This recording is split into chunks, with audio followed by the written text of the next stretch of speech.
Hey guys, it's your girl Curly Jamaican here with yet another live for you. Okay, so I tried to do a live earlier and it was a it was a disaster because my little dog, my little dog wanted to just show out at that moment. So I had to just, freeze everything and start over again. Um but and so I'm just going to repeat some of the things that I said. And if you have any feedback, just let me know. Now, let me first start out by saying I am not an expert. I have a particular opinion, and I'm going to back it with an article from the Los Angeles Times. So, that's just pretty much what I'm going to do. This is with regards to Atlanta police officers calling out. Now, a lot of people are speculating that they have actually walked off the job, or they've submitted their resignation, things like that. Mayor Keisha Lance Bottoms came out and said that this is not the case. There is a high call out rate right now, but the officers remain committed to their duties, and that officers aren't resigning by the boatload. Now, a lot of people have expressed their fears that, with officers resigning by the boatload, in the event that what Mayor Keisha Lance Bottoms is saying is not true and it's just to calm the public. They're saying that, officers resigning by the boatload is going to lead to higher crime rate, is going to lead to chaos. And this is what we've pushed our officers. We've pushed them to this, to their breaking point, things like that. All of this was triggered by the shooting of Rayshard Brooks. The officer, Rayshard Brooks was resisting arrest and he took flight, and the officers, they they took chase, but eventually, it led to the officer Corvette, I believe, led to him actually shooting Rayshard twice in the back. Um, and then, of course, there's even more information coming up that as Rayshard fell to the ground, he was kicked and just all sorts of degrading things. So I just wanted to talk about why I'm not worried if officers decide that they want to resign in droves. I'm not worried about it, first and foremost, because this is not the first time that this has happened. Whenever you have a situation like this where there is mass protests and just, excuse me, a high level of animosity towards officers, this leads to officers feeling overwhelmed, feeling targeted, feeling attacked, feeling unappreciated. And a lot of them decide that they do want to resign, they do want to go on strike, they do want to retaliate somehow, so that, the public can see them as humans and that they have breaking points too. And I completely think that, officers are ordinary people like you and I, and some things can be a little too much for them, right? Um, and that is why I am not putting the responsibility entirely on their shoulders for the system to change, because like I've said in a previous video, the system puts these officers in a situation where they have to a lot of times they have to show aggression, and they have to um you know they have to charge or arrest people, a lot of people, and they just have to be extra proactive. They have to be really proactive in targeting crime, which means targeting people, which means to some extent harassing people for petty crime, low level crimes, things like that, right? And so I think that them walking, resigning in droves or calling out in droves, whatever, I think this gives us an opportunity to look at how society reacts to that. I really don't want them. Let me tell you, I'm totally against um, having no law enforcement. I'm not with that. I think we need our law enforcement.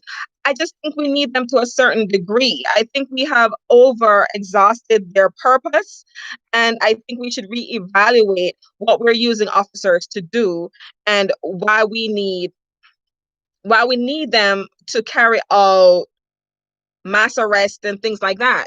You know, let me just kind of set this right here because it is so sorry. It's a little bit shaky.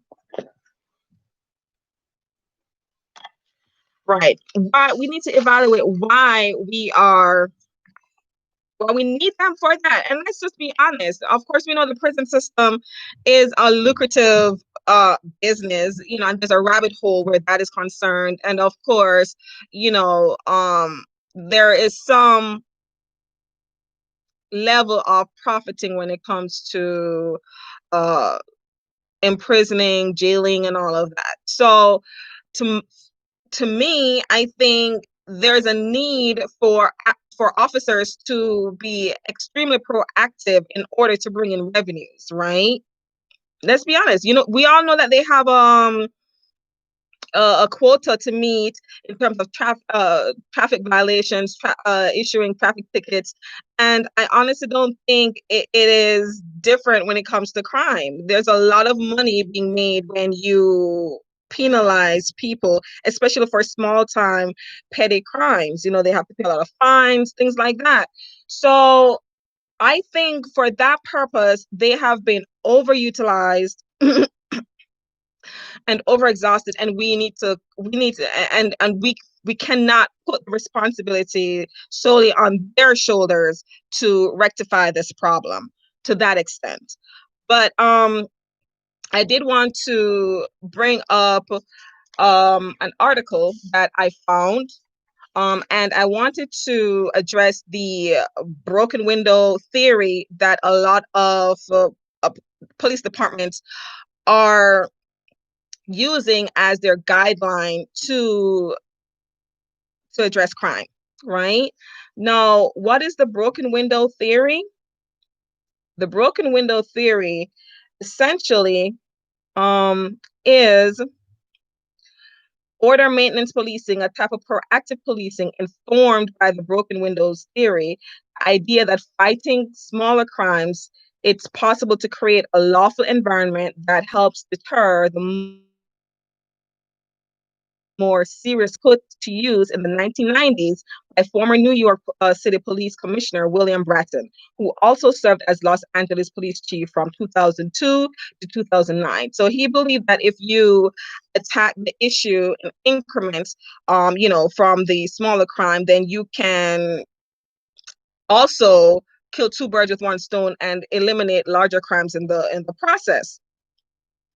Well, in 2014, between 2014 and 2015, the period when Eric Garner was killed, there was the officers that were involved in his death, they were not charged, but there's a lot of rioting, well, more protesting. It wasn't as aggressive as it is today, but there was a lot of protesting, and of course, the officers felt pressured and felt overwhelmed, and just as they felt, I guess, like they were being attacked, and so they went on strike, a work to rule strike where they were only doing mostly necessary duties. They responded to calls only in pairs, left their squad cars only if they felt compelled, and did not perform certain proactive policing tactics. And so they decided to just leave the low level crimes and really just focus their attention on major crimes. And what happened when they did that was the complaints went down. The complaints Garrett Rolfe was doing his job. Bye bye, Rayshard Brooks. Well, guess what? The policies, of course, will ensure that he has immunity and that he isn't charged to the fullest extent of the law. Because yes, policies have been put in place to ensure that we can say he was doing his job and that, um, Richard Brooks was at fault and he brought this on himself, right? The poisonous mushrooms. So yeah, he was following policies. He was technically doing his job, but there were better ways. There are better ways. Always there are better ways to do your job. There are better ways. And it didn't need, there was no need for it to result in his death. There was no need for that. Um, Now, let me ask you this. Let me ask you guys this. When you become a police officer, do you think that you're going to be dealing with um the well-behaved public, the public that will just comply, the compliant public? Is that what you think that you're going to be dealing with, or do you expect to go out there and deal with people that are non-compliant, resistant? And if you're expecting to deal with people that are non-compliant and resistant, is your first line of response to shoot? And do we as a society agree with that? I mean, I'm not in Bayshard, I know that they pulled out they tried to tase him, they tried to tackle him, they did all sorts of things, right? And then he ran. Officers are trained to shoot to kill. No, I'm not saying if, of course, they're trained to shoot to kill. I'm saying that if your first response is to shoot, not to shoot to kill. When it gets to a point where you have to shoot to kill, I understand that. But why is it that your first response needs to be to shoot? Why can't your first response be something else? Why can't it be something mitigating, less life threatening? That's my point. And we have these policies in place that creates an environment where police officers, their go-to is to shoot to kill. That is their go-to. And we have a society that thinks that a portion of society that thinks that this is okay. And it's not okay. Once Richard Brooks attacked, he became a threat.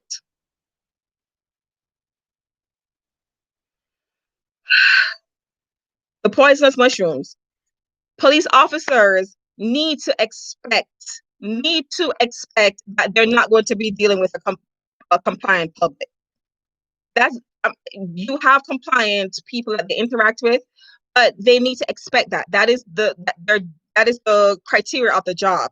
You're going to be dealing with criminals. You're going to be dealing with offenders. You're going to be dealing with people that are resisting arrest. Are we going to kill everybody that resists arrest? And what kind of threat was this man? He was unarmed. He was unarmed. What kind of threat? Because he started resisting arrest? Based on the video that I saw, he was more resisting arrest than attacking anybody. And yes, he did grab the taser. And I guess at some point he did turn around and target the police officers with the taser, but he was still running away. And I cannot understand how it is that we have 4 and 5 police officers on the scene and none of them is together combined cannot take people down without shooting them.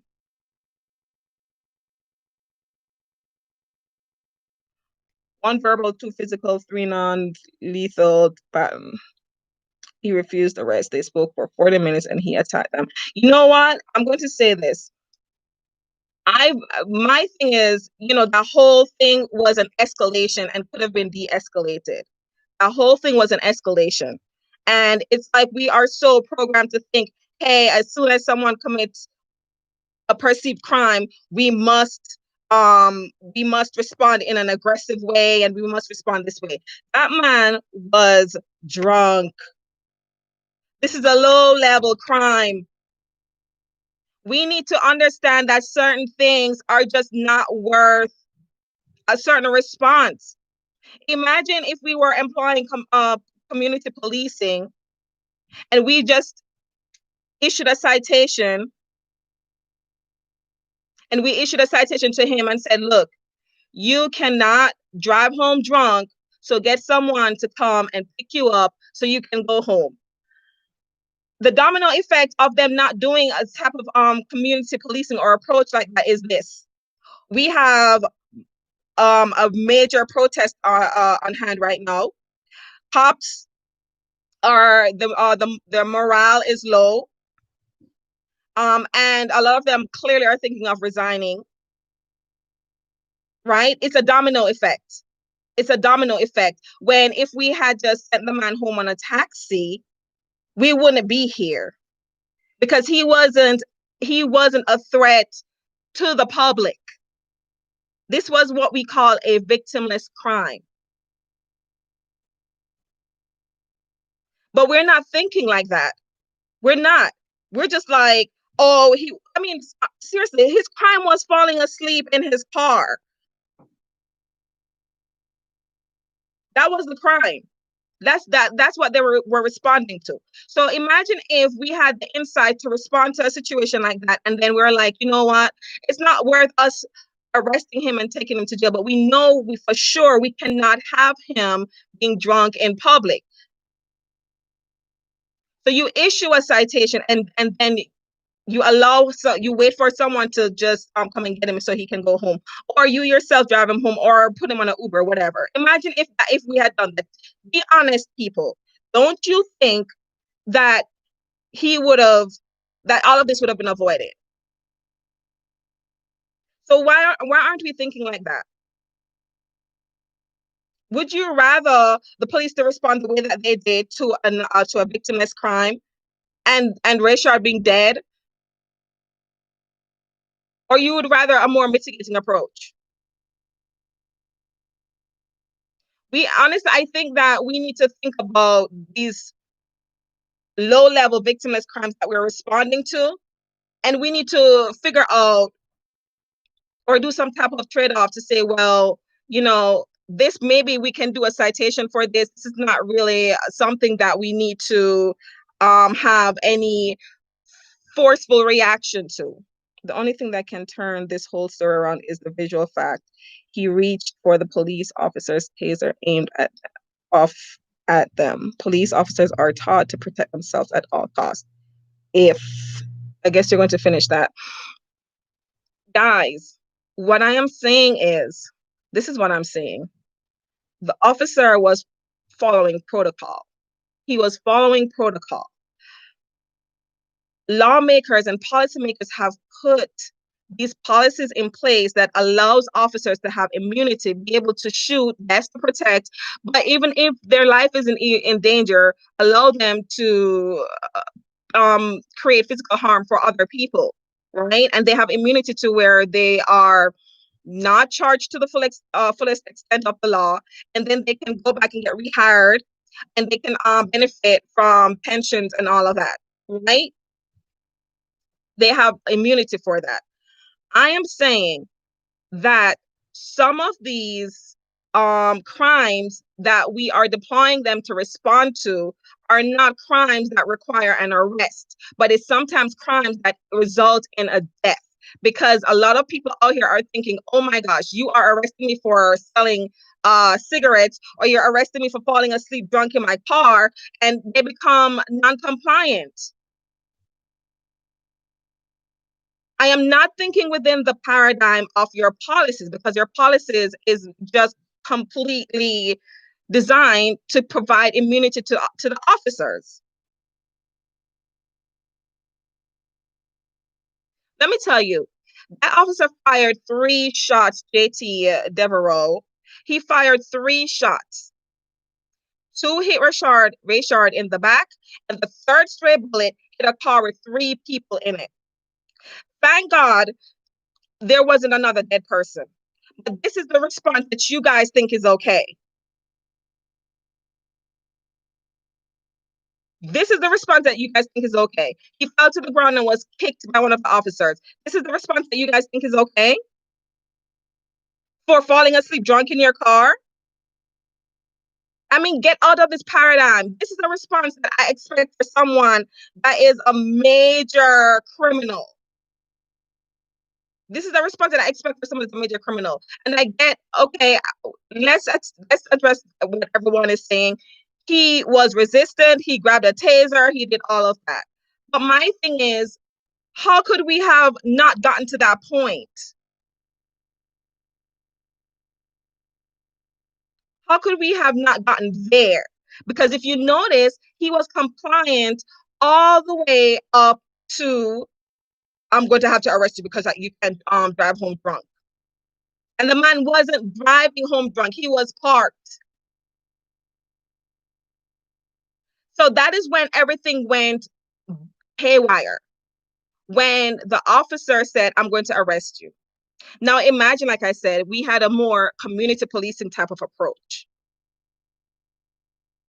Could have been avoided. You guys keep saying if he didn't react the way he did, if he wasn't resisting arrest, it could have been avoided. No. Well, what about we put some of the responsibility on the system and on the police and say if they didn't have the brute force that they respond with, this could have been avoided. How about taking a couple steps back to the response and the policies?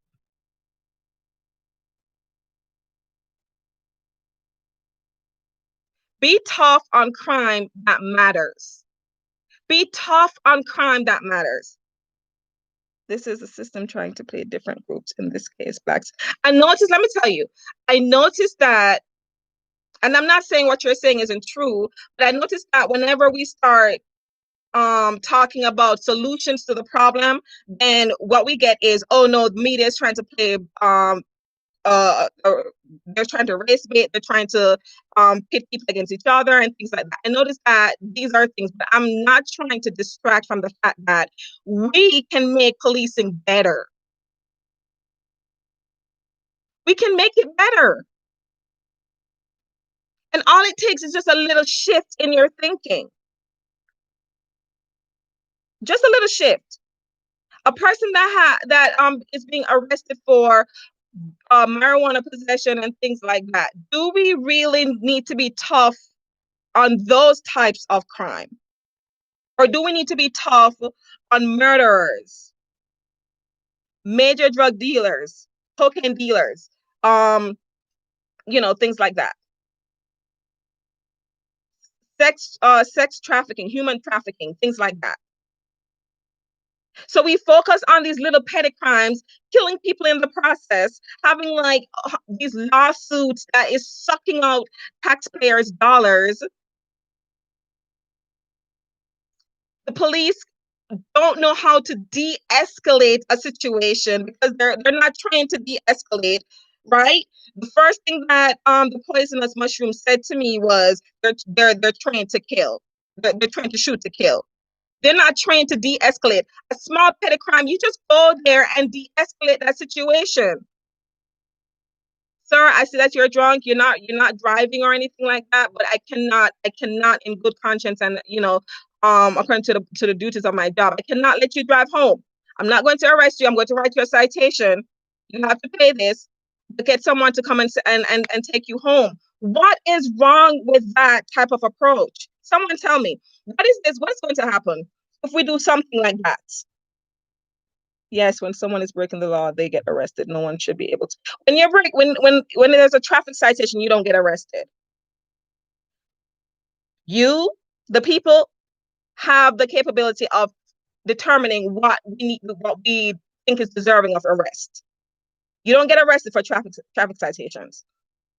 And something like public drunkenness can be treated like with a citation because it's not and traffic violations are kind of probably more dangerous than being drunk in public and not driving. So why can't we treat that? Why can't we treat that the same way we treat traffic violations with a citation, not an arrest? It takes a little shift in your thinking.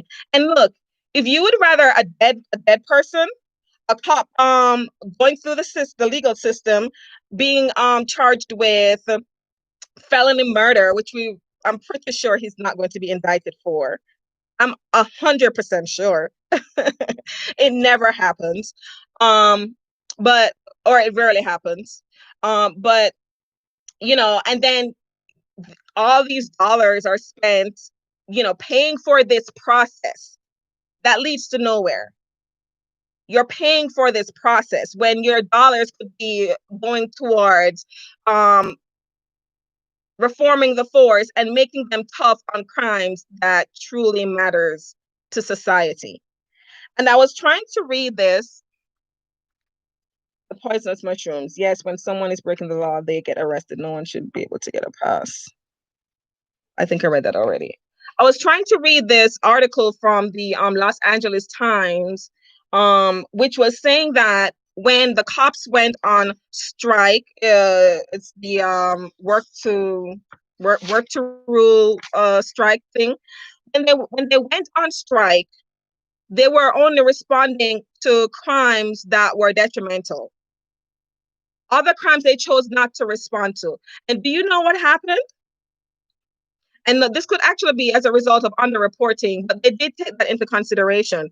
There were just less complaints about petty crimes, because guess what? The proactive approach of um, just harassing people for certain small crimes like marijuana possession, the normal, you and I, we're not going to see a person and know that they have marijuana in them. So we're not going to call the police to come out and arrest that person. We're not going to overexhaust the police and dispatch with petty crimes like that. So guess what? With us not calling and making complaints about those crimes, the numbers went down. The complaints went down by 2,000. It went down by 2,000. And that is my point. We need to really reevaluate what and how we are responding to petty crimes. You better believe that a lot of people are right now facing time in prison or have been imprisoned for victimless crimes. Rayshard lost his life for a victimless crime. Eric Garner lost his life for a victimless crime.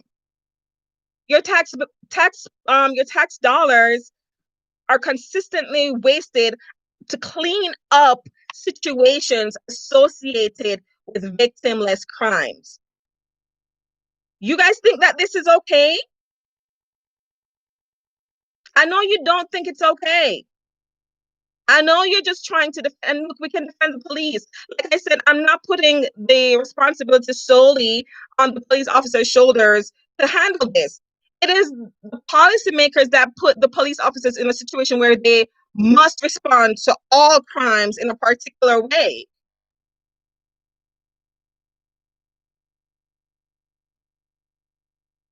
You guys need to check out this article. Check it out. The name of the article is In New York, Major Crime Complaints Fell When Cops Took a Break from Proactive Policing. And this was written, I think, in 2020, I believe. No. It was written before that. Los Angeles Times. Check it out. Because people don't usually call the police for petty crimes unless you're a Karen. I said it. So it's the police out here looking for a reason to arrest people and harass people. Now, Rayshard's case is different. Please do not take my words out of context. His case was different because he was causing disturbance to business while he was out there asleep in the car. But like I said, even though he was causing some type of disturbance and it wasn't the police that was out there harassing them, if they were trained to de-escalate when it comes to smaller, lower level crimes, we wouldn't be having this conversation today. People wouldn't be talking about defunding the police. And let me tell you, I am not with that. I'm not with defunding the police, but I am with them losing some of their powers when it comes to smaller level crimes. I am tired of hearing about people dying because what caused the interaction in the first place was a small petty crime.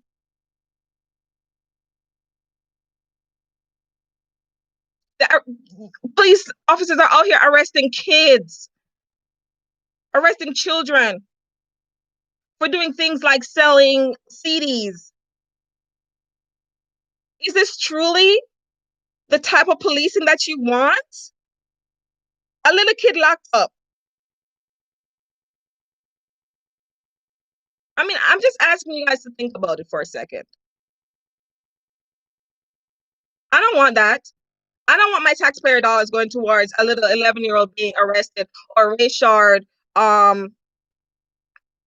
being arrested. No, I don't want my taxpayer dollars going to that. I would not mind if they had issued him a citation. That Wendy's would still be standing today. So my thing is not what the policies are now that allows Officer Gorvet, whatever his name is, allows him to have immunity. That is not my thing. I'm not even arguing. I'm trying to even stay away from that, not because it's not important to his case or not because it's not important, but because I think that with small crimes, if officers are trained to de-escalate or to mitigate the circumstances, we can have better policing. We can improve the trust factor between community members and police officers. Right now, people hate the cops so much. I mean, why wouldn't you want to improve even that?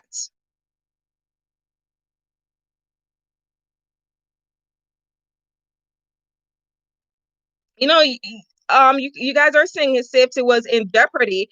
The police officer's safety was in jeopardy, but guess what? Guess what led to that? Guess what escalated into that?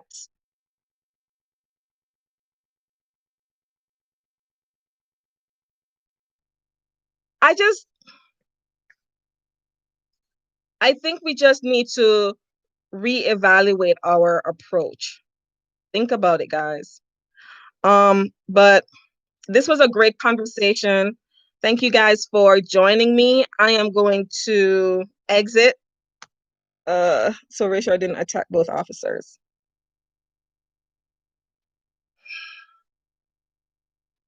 What led to that? That's not what I saw. The poisonous mushroom. Can you tell me what actions led up to the escalation? Rayshard was compliant.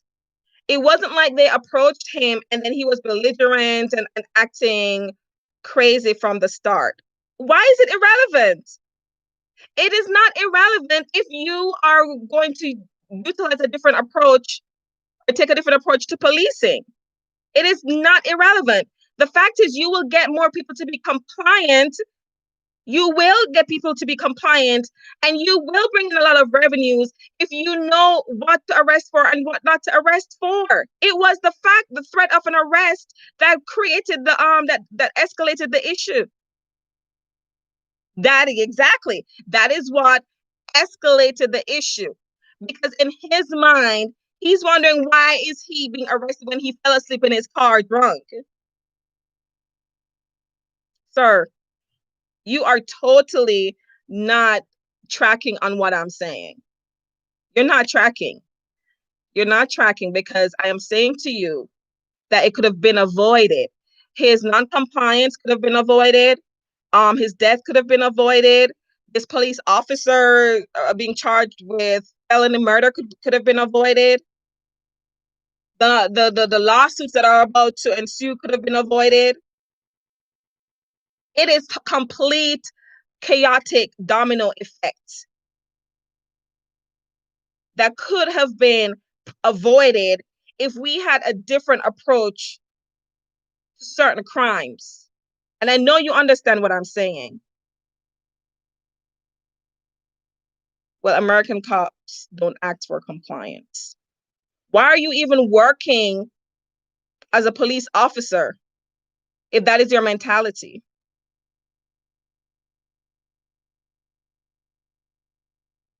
Why are you even working as an officer once an officer is talking to you, you're under arrest? No, that doesn't have to be our reality. That is dystopia. That is dystopia. You have, as a people, we have the capabilities of turning things around. We need to put pressure on these legislators and these policymakers. We need to put pressure on them so that they don't put pressure on the poor officers, and so the poor officers don't take out their frustration on the offenders. That's what we need to do. The poisonous mushrooms, I know that you understand. That's called anarchy. That is this. No, that is dystopia. We are operating in dystopia. Anarchy is complete destruction and chaos. This is orderly, orderly dystopia, where if a police shows up, you can expect that if you don't comply, it's complete. It's going to go left. I am for that too, for crimes that matter. A person walking around with some weed in their pocket is not a crime that matters to me. Do you know why it doesn't matter to me? Because in some states it's legal. In some states it's a lucrative thing to have a weed dispensary. So that crime doesn't matter to me. And then the police goes in these underprivileged neighborhoods and they harass people for little petty crimes like that, and then say that, the stats are showing that more crimes occur in these areas. But when you really check the stats, it's crimes for things like marijuana possession. It is not an irrelevant point. It is the fact that in some states, some people are doing things freely with freedoms, which is why I support Bill Jorgensen, because she's for freedom, while in other states it's complete slavery to a system that is just looking at making money off of people that want to exercise their freedoms. People have Alcohol is legal in all states. But in my opinion, alcohol use is more deadly and dangerous than weed smoking, in my opinion. And the fact that some states it's legal and some states it's not, at this point, I know it's just a political move. It's political. So you have officers in these neighborhoods harassing people for petty crimes, arresting them.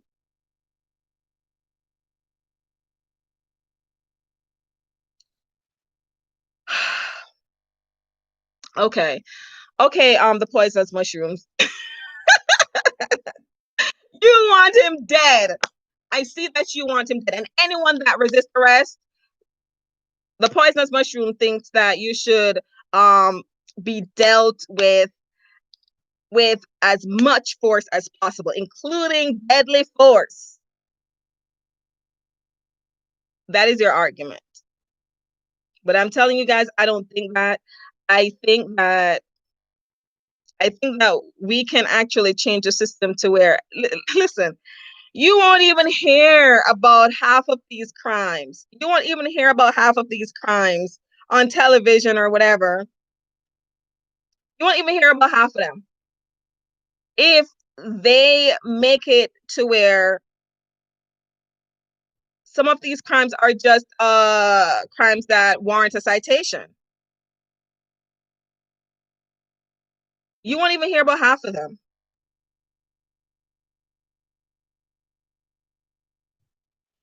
But the poisonous mushrooms, you were a very interesting character, I must say. And one thing about America is freedom of speech.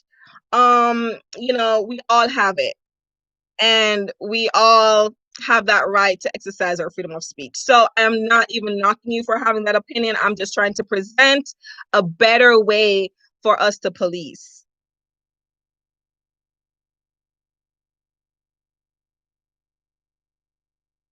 What? Have you ever fought a cop? I have. He could have shot me if I had grabbed his weapons and been completely justified. Yes, under these crazy policies that we have right now, absolutely. Yes.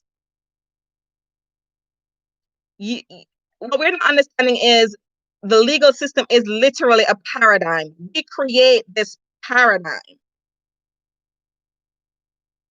There can be a shift in paradigm when when there are some changes and reform taking place with the legal system. I think you're a nice lady that I just happen to disagree with. Well, it's okay. Like I said, everyone has the right to express how they feel about a situation, about, what's going on in society. I just don't think that um, the brute force is necessary for all criminal activity or all things that we consider criminal activities. I don't. The same way, you can get a citation for a traffic violation. I feel like marijuana possession, public drunkenness, all of those things. I feel like those little petty crimes, yeah. If he went there and there was a man with a weapon, if Rayshard had a weapon on him, had a gun, was pointing it at the officers, was threatening life, property, and everything, I understand the brute force. But this man was compliant, did a breathalyzer and everything. He was compliant up until that moment when his brain clicked and said, "Why am I being arrested? Oh no, this is not going down like this." And then he was drunk. And that's another thing. It's like these officers, they're not equipped to handle people that are mentally ill, people that are just not in their right frame of mind. They're not equipped to handle officers like that, in public like that. And that is what a lot of these Black Lives Matter, defund the police movements are expressing. And we all can get on the same. We can get on board with this. With that. Too much money is going into not properly training officers for victimless crimes, for policing victimless crimes, I should say. But anyway, guys, I have been on here for 42 minutes. This is actually the second live I've done today, the second one. Please comment, let me know what you think. Like, share, subscribe. And I will see you guys in the next live. Thank you so much for joining me today. Bye.